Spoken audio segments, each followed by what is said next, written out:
Cancel culture is still on the rise. Despite the recent countercultural backlash across the Western world, a number of individuals continue to have their lives and their careers ruined by the intolerant political left.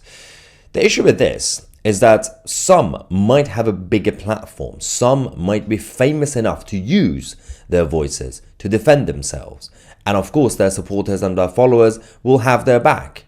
But there are still many people with smaller platforms or no platforms at all who do get cancelled, who do have their careers ruined and their family lives and their social life and everything else. And we have to tell the truth. We have to be their voice. And that is where Tousi TV Plus comes in. This is a story about one individual who had her life ruined based on false accusations from the transgender lobby. This is the British artist Birdie Rose. Her story is important. Her story must be heard. Let's go to the segment and see what exactly happened. I'm the famous artist Birdie Rose, and I'm an artist. And I'm Tousi McDoos, and I'm a musician. When I met Tousi McDoos and we did some workshops, I'm an artist, he's a musician, and we got booked to do some workshops with some schools. We worked with about 30 schools, and out of the money that we got for the workshops, we bought a van and we hit the road and went on tour. We didn't think it'd last though, did we? We thought we'd be out on the road for about a month and then, I don't know, end up in a ditch with dirty socks or something, I don't know. But yeah, 7 years later, we were doing it right up until all the lockdowns happened and what happened. Yeah, we were on the road for 7 years, and at the height of it, you were like doing about 40 festivals in a year, maybe 100 gigs, and by this time in the year, we were fully booked for the next year, and it was just constant. It was really good. In 2019, I was accused of beating up a trans person at a festival. This person had been on tour with us for the last year or so, and we'd introduced this person to everybody we knew, and that person told everyone that I'd beat them up. I mean, this person was identifying as trans after we met them, and we didn't care. We still took this person on tour. We were still really good to this person. We still introduced this person to everybody we knew, spoke highly of them, gave them gigs, supported them. There was one incident where the person in question did say something about she was talking about the law changing so that you have to disclose your sex if you're going to be in a sexual relationship with somebody, because it could count as sexual assault or rape. And she was talking about that and saying that that's not fair because nobody should have to know that you're trans. And I said, well, even if you're in a sexual relationship with somebody or you marry them? And she said, nobody should have to know that information, full stop. And I remember arguing back, politely, just having a discussion. I thought it was a discussion, that I don't think that's right, that you can't be in a loving relationship without somebody if you're going to hide who you are. And then everybody else around us, who later were the people who cancelled me, and cancelled you eventually, all jumped in, and they were fuming. And I was taken aback a little bit because I thought that, you know me, you know I'm reasonable. This is a grown-up discussion about the law and also about an ethical relationship and how to be in a loving relationship with somebody. So I didn't expect this amount of anger, but I left that situation because we were on tour at the time, so I took myself out of the situation. And I thought, you know what, they'll calm down later, it'll be fine, we'll carry on. We carried on with the tour just fine, and I didn't find out until later that all of these people had an issue with me from that moment onwards. And that's when the trouble started. So there were rumours, there was accusation, the cancellation that came from me apparently beating this person up was overnight. It was like a light switch went off, my income stopped, nobody wanted to buy my paintings anymore. I was selling paintings immediately after they were finished, on the day, and nobody wanted to touch anything I do anymore. They were still friends with Doos, but not with me, and I noticed it right away when I was going to gigs. People were turning their back to me and talking to Doos and standing in front of me with their back turned to me or looking me up and down Like, they're disgusted with me, they just don't want to talk to me. So I noticed it, but I didn't know what it was. All I knew was that my income stopped. Somebody spread a really horrific criminal lie about me. I say criminal because beating somebody up is a crime. That is a hate crime as well. It was never reported to the police, and everybody believed it without even speaking to us. I was the last person to find out. So that impacted us a lot, and I didn't know what cancel culture was, so I didn't know I was being cancelled. I thought something bad happened and it was an isolated incident, and these are bad people and we'll just stay away from them and hopefully it'll be over. I got so many messages from people just telling me that what Birdie's doing is terrible and she shouldn't be allowed to do it, and I should distance myself with her or I'm gonna lose my career in gigs. And once we come out of all the lockdowns and gigs started happening again, I still get it now. Like, I've had it a couple of times this year where I've been booked for a gig and then I have to get a very awkward phone call from the promoter basically saying I'm going to have to pull you from the bill because of we've had six or seven people complain about me being there because of Birdie's views on that stuff. And yeah, it's just been a bit mad. So it's been like for me, like trying to get a gig anyway is very difficult because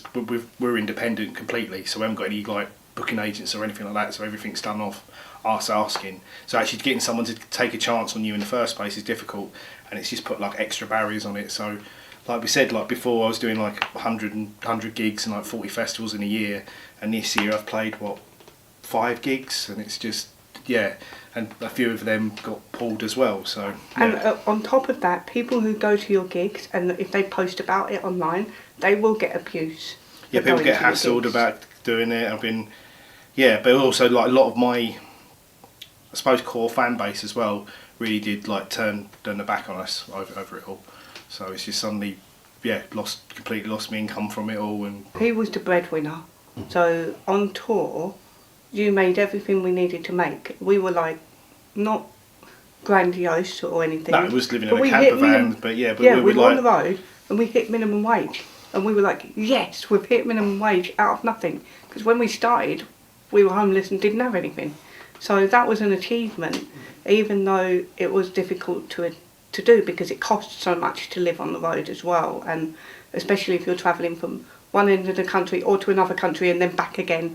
You know, which we did a lot. Yeah, we did. We went like to summertime. We could spend like £1,000 on fuel easy over August. Easily. We had a Patreon page set up, and we kind of had a whole bunch of people who really supported what we're doing, and that disappeared overnight. Everyone just all got told to take it away and felt because they thought, I don't know. The people who've been cancelling us, from what we've heard from our friends close to us who have been approached, they're being told that we make tens of thousands of pounds a month off of my hatred, and therefore we need to be stopped because it's not fair that there are people economically struggling, financially struggling in this country, and I get to rake in all the money being hateful.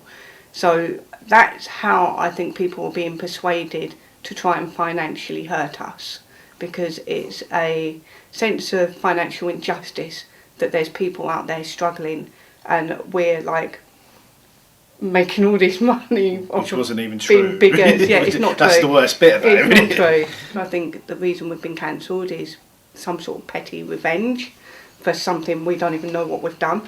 But I think this has been used as a convenient weapon. And so as soon as I started being attacked over this, I started to double down, because I know I'm right, and I've been really respectful about this. I've been really patient and compassionate and kind to the people around me, and they've not been that back to me, and they're not accepting that I don't believe in this.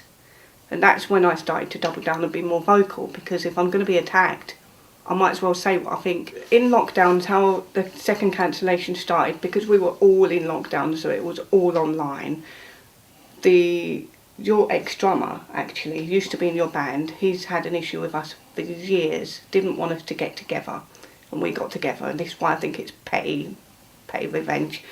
But he wrote a status and released it, and it wasn't just him, it was 4 or 5, maybe 6 other people released statuses at the same time on the 1st of July in 2020, explaining to everybody that I am a bad person, I'm a bigot, I'm transphobic, I'm responsible for people dying and killing themselves. He also claimed that I've been stalking him for years and years and years, and I've made him suicidal, and I've been harassing him as well as other trans people, alluding to the accusation that was made a year before where I beat up a trans person.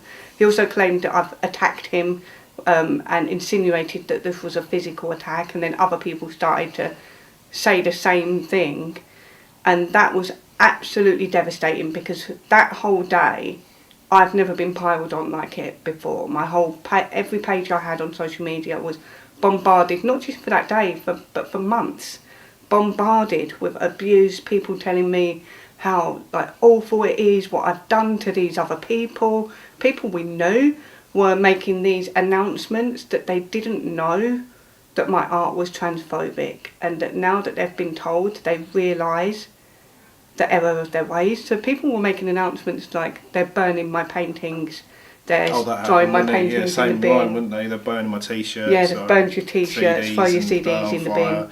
Yeah. But with you, that's been more about you not leaving me, because you weren't cancelled until a few years later when they realised that you weren't going to leave me. A lot of effort has gone into messaging dudes and communicating with him. People were telling him, look, she's really bad, you just don't know what she's really like, and she's really hurting people with what she's doing. She's really attacking people, they feel hurt, they're suicidal, kids are dying, you need to leave her. And then it got more aggressive. You need to choose her or your career. Then it became, look, if you don't leave her, there's nothing we can do, we have no choice but to continue this. And it's got more, it's just been ramping up over the years, isn't it? Yeah, yeah. You were getting phone calls from musicians you were touring with telling you that I've started a war. Yeah. And you were frightened, I think, and very... Well, we were, because when that was happening, because of during lockdowns, the way that we were earning all our living was by travelling around to festivals and playing and selling our CDs and paintings and whatever we got. So that all went. So I was already kind of like, what we're going to do now? And then that happened, and suddenly we just, all the support that we had just disappeared. And it's so just, initially, because you didn't know what was going on, I didn't know what was going on. Like I said, we didn't know what cancel culture was. We weren't on each other's side initially. It was difficult, even if we were still in the van together in a small space. But it was very difficult. I just didn't know what to do. And it's very. It's just something as well. It made us like very untrusting of anyone and everything. Before we were so open and so like welcoming to anyone coming in with us. Like especially our vans at festivals, especially, was always a. I don't know, it's a place where everyone went. Safe haven to go for people who need to get out of the rain, because we had a wood burner as well, so we could put the fire on and hung up the truck close to dry or cook some food or something. That was always our thing, came really. To us. But it's just kind of that's the bit that's really got me, is it made me just want to just stay away from everyone. It was all people. Just start, where that beginning bit was all. But since then it's now branched out into people we don't know coming to us, attacking us on behalf of people we used to know. Yeah. So they're repeating the things that are said about her, saying it's awful what you did to these people. We haven't done anything. In fact, at the time we were being cancelled in 2019 and 2020, we hadn't seen any of these people for 3 or 4 years. Hadn't communicated with them, hadn't spoken to them, haven't seen them. As far as we were concerned, these people were out of our lives. We weren't even thinking about them. So it came as a shock in 2020 when that whole campaign was brought up, because it wasn't just people we knew, it was some people I didn't know were also writing these statuses, and they were long statuses about all the things I've done to these people. Yeah, things they're saying, the things you've done at festivals, shouting at people at festivals. It was all just... Like, none of it was true. Real. It was just like, it's very strange. None of it was true. But it's difficult when you're being accused by so many people to say all of those people are lying and I'm telling the truth. Yeah. Because onlookers will say, well, why would all of those people lie? It can't just be that you're the only one telling the truth. So it's really difficult to explain that is actually the case. But it has been total, like, what's the word looking for? Reputation sabotage, basically. Like, because that's all we had you trade off with we're trading off reputation. of like what we did and what we bring to places. And now, basically after the way it's gone is like there is festivals and promoters that probably wouldn't touch us because they don't want to deal with the hassle, or they believe in that stuff, or you're never quite sure, to be honest. That is the worst bit, is you're never quite sure. We were not confident with our boundaries with people on the festival art music scene, and I think that's partly our fault, because we should have been more sure of who we are and where our boundaries should lie with other people.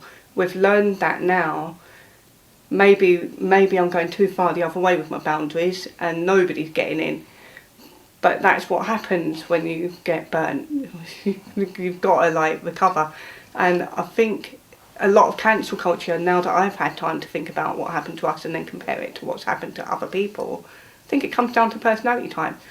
Who is the prey and who are the predators? The prey is always going to get eaten, and I think we were the prey. I think we were perceived as weak. I think the reason you're being cancelled actually is because they thought I was weaker than I am. Yeah, and then they thought you would be weak as well, and because you weren't weak, they have to destroy you no matter what. And the thing that has circled him is accusations. So it went from I beat up people and I hate trans people, and then it shifted to this isn't about Birdie's opinions. She can think whatever she likes. She doesn't have to believe in trans or whatever it is. And it's shifted to Birdie abuses Doos. Doos is in an abusive relationship and he's being coerced, psychological coercion, and physically abused. This is domestic violence. So now it's been publicly aired that this is a domestic violence situation, and it's been publicly repeated over the years by people we've been on tour with and helped. So they're publicly talking about how I domestically abuse him, and then they're using that to go after you. So when they message you and say, you've got to leave her, and if you talk about it, they say publicly, we're just trying to help him. The only reason we're going after Birdie is because he's being abused and he needs to get away from her. We don't know how else to make him see that he would be better off without her. And they're not saying it in those exact words, but that's the insinuation. And we've been talking about it, and the weirdest thing about that is if you think somebody's in a domestically abusive relationship, you think they're being abused, I don't think the best tactic to help them is to publicly abuse them, because that's not going to make that person leave. It's going to make them stay with their abuser. And also, if you're publicly going after their abuser, surely you're making the victim be put in more danger, because the abuser could hurt them. So everything about it doesn't make any sense, because it went from Birdie beat up trans person to Birdie's a transphobe, Birdie's been attacking trans people, Birdie's been stalking me, harassing me, now I'm suicidal, to this has nothing to do with Birdie's views. This is about domestic violence.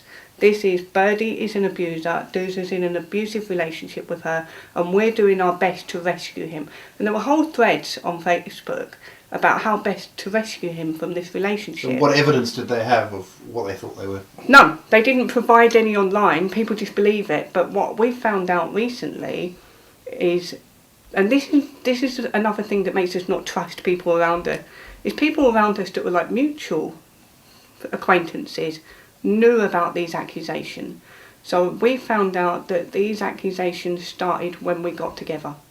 That in 2013, there's a festival promoter and a festival organiser who actually has been telling people from the first time we met them that I abuse him.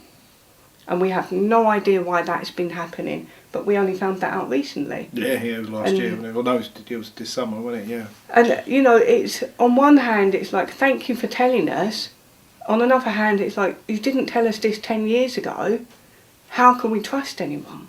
Because you've been hearing this for years. And I get it, people think, oh, I don't want to get involved, I don't want to cause trouble, that person's just talking shit. I get that. But you should have told us, because that's quite a serious accusation, and that has now manifested into the reason we're being cancelled, is because I'm a domestic abuser. But if you stick up for yourself and you say something, it gets deleted straight Yeah, away. yeah. So you can't have a voice, and it's the same with me. I've not had a say in anything that's been said about her.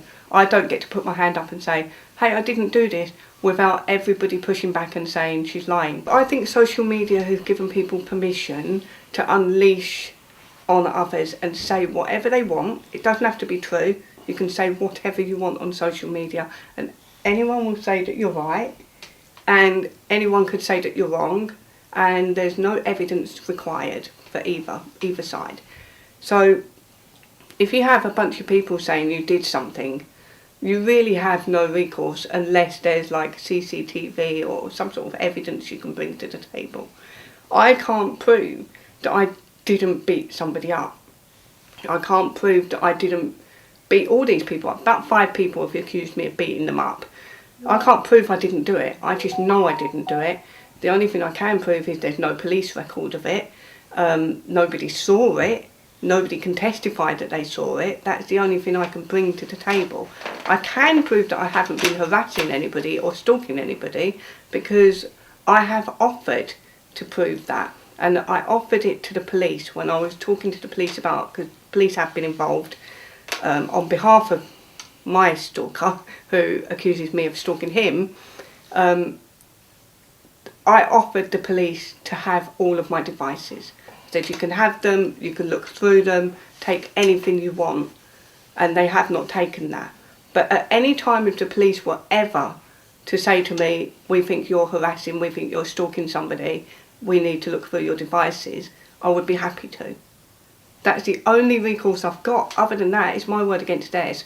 And I'm against hundreds of people, maybe even thousands. So if it's my word against hundreds or thousands of people, guess who looks like the liar? I've been told, by several people to publicly denounce Birdie. Otherwise, I'm not welcome in some places. You've been told specifically that all you have to do is leave me, publicly denounce me, apologise to everybody, and re-educate yourself, and then you might be forgiven and you might have your career back. Yeah. But no guarantees.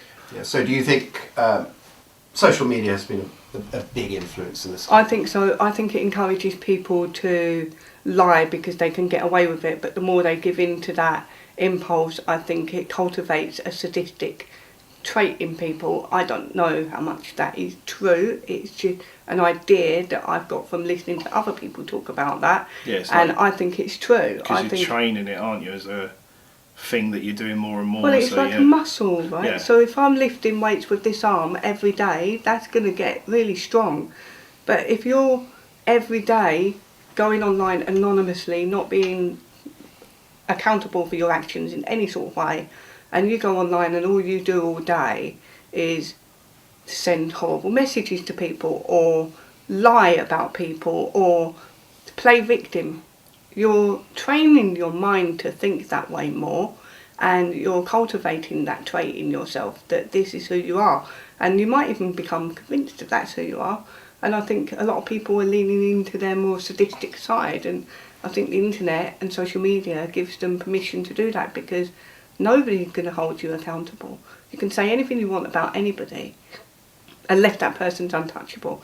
I think if you get to a certain level, like if you get actually famous and not just identifying as famous like I do, there is a certain level you could go to where it would be relatively difficult to convince people that you're a bad person or of whatever accusation they've got against you.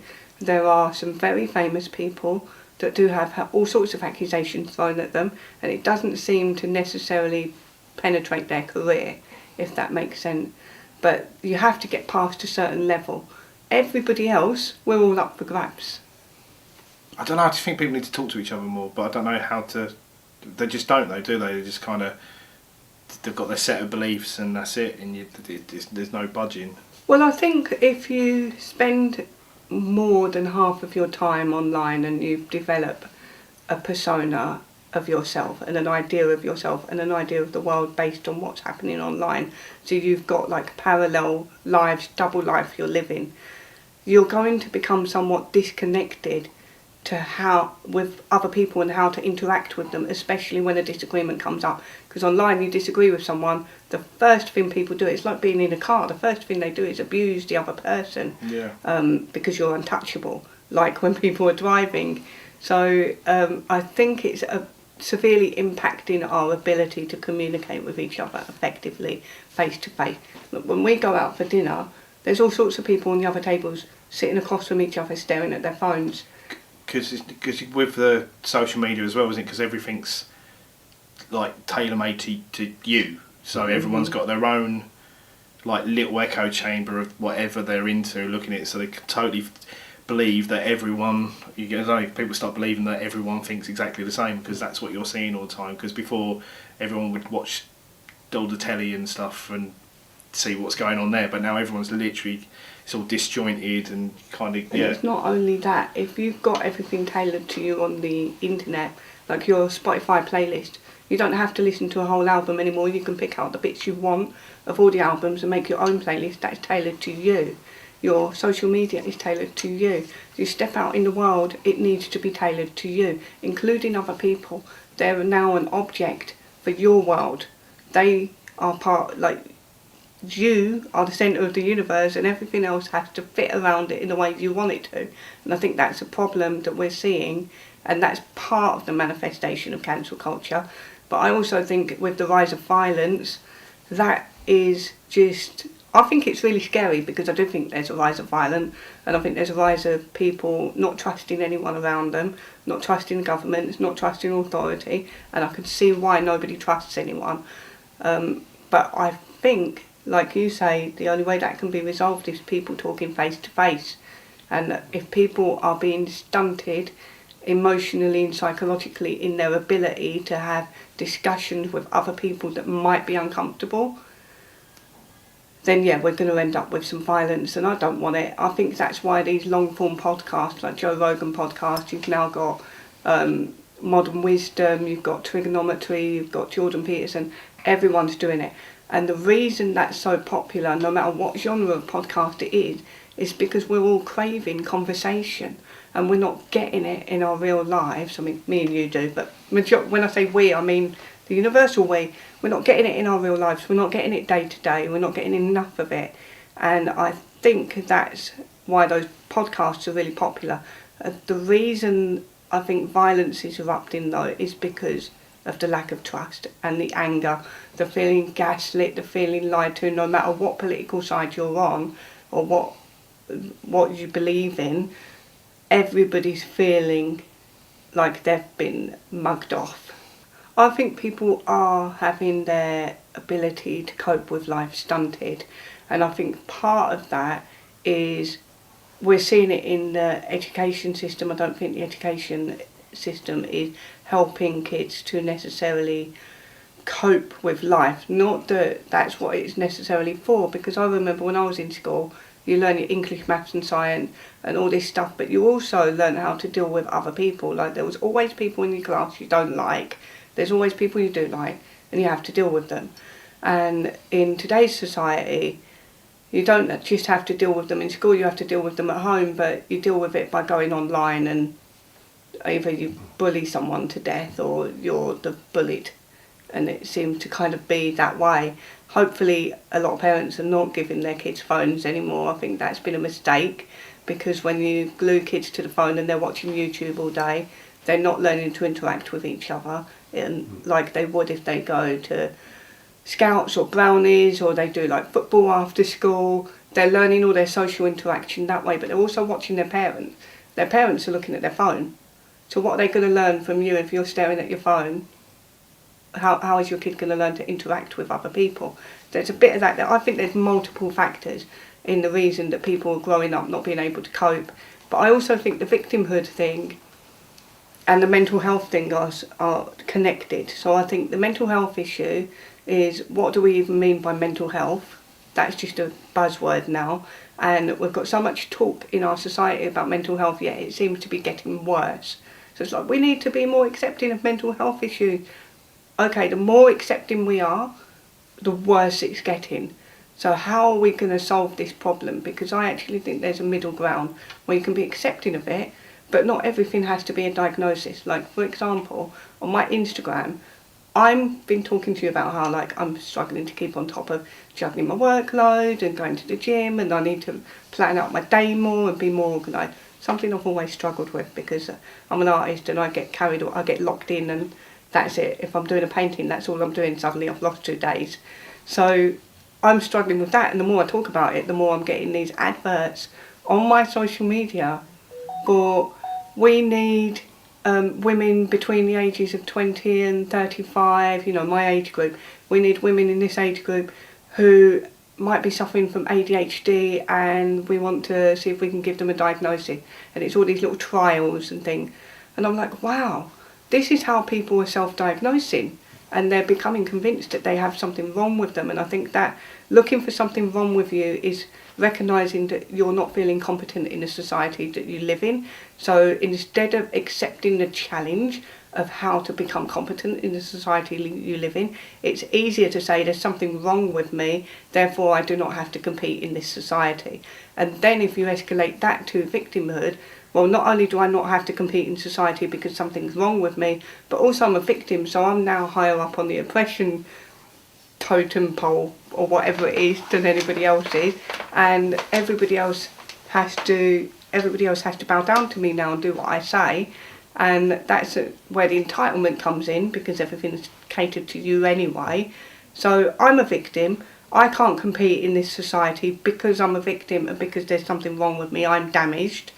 I shouldn't have to do all these things that everybody else has to do, and also everybody else has to cater to me because I'm so unable to help myself. And like I said about predators and prey, we've got that in society regardless.